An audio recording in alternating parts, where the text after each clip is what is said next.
Nord Stream 2 pipeline. Why is that such a blow to Russia now that Germany has halted the project, at least for now? Well, Nord Stream 2 is a natural gas pipeline that runs under the Baltic Sea.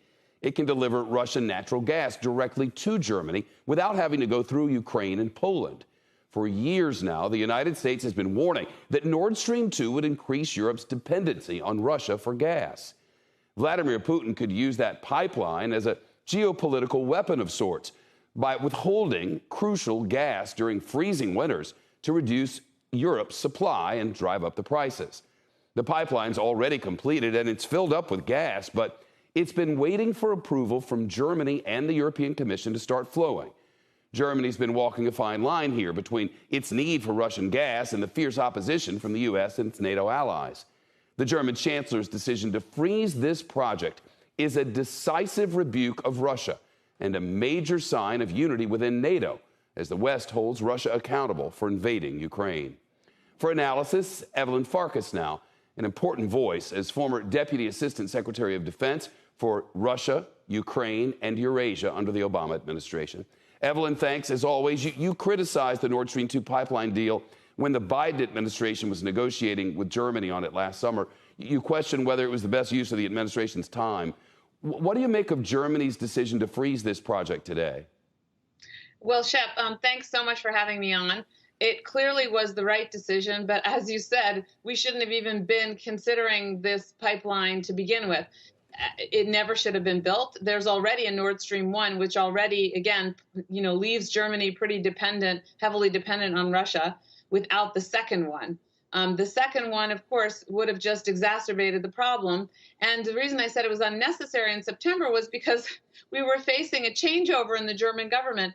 And the Green Party, which did indeed come into the coalition, we knew that they were very much opposed to this pipeline. They have always had a firmer, stronger position vis-a-vis Russia.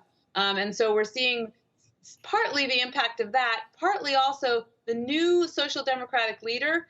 He seems to be of a different stripe than his predecessors. And one of them, of course, is working, many people may or may not know, he's on the board of two of Putin's the oil and gas energy companies, that is to say, a former chancellor of Germany. So I think Germany's turned a page here, which is encouraging. But frankly, we need to now, going forward, come up with ways to provide energy to Germany and other European allies at an economical way. I mean, obviously, it's probably going to cost more than getting oil and gas from Russia, but in a way that releases a bit of the tension and frankly, the fact that the Russians, pun intended, have the Europeans over a barrel. It does give them a lot of power. Evelyn, today, the Secretary of State Blinken canceled his meeting with the Russian Foreign Minister Lavrov on Thursday. Is that the end of diplomacy? I mean, what else is there to do? Well, it's a pause, certainly, on diplomacy. I mean, Putin has launched another invasion into Ukraine. It's very hard to conduct diplomacy right in the face of that assault, especially when we're also putting sanctions on Russia. But I think the idea is we'll take a pause. And if the Russians start having second thoughts, we're always ready for negotiations. Frankly, I don't see any interest in Vladimir Putin. You showed pictures of him, giving his fiery speeches recently, yesterday. He's not interested in diplomacy, as far as I can tell. And, we can't give up I didn't hope, interrupt. Sorry, go ahead. No, sorry. No, I was just going to say the sanctions today, it's not what had been described to us as the mother of all sanctions. I guess that'll come at, I don't know, whenever they decide the invasion is big enough and whatever. But do today's sanctions, are they a deterrence for Vlad Putin? I suspect that they're not sufficient, and I would agree. So, Shep, you said it right. I mean, this was a tranche, they called it. So one portion of sanctions, and presumably the other portions are waiting for the Russians to just escalate their military operations.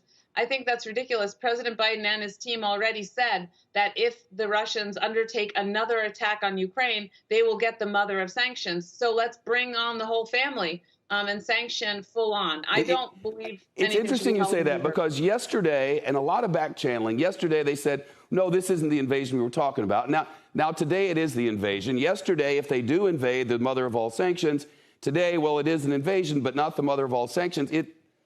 I mean, as an armchair guy just listening, it sounds messy. Well, the only thing I can think of, Shep, because I had conversations also with administration officials in the run up to this, and they were pretty firm that they were worried about lesser invasions being dismissed.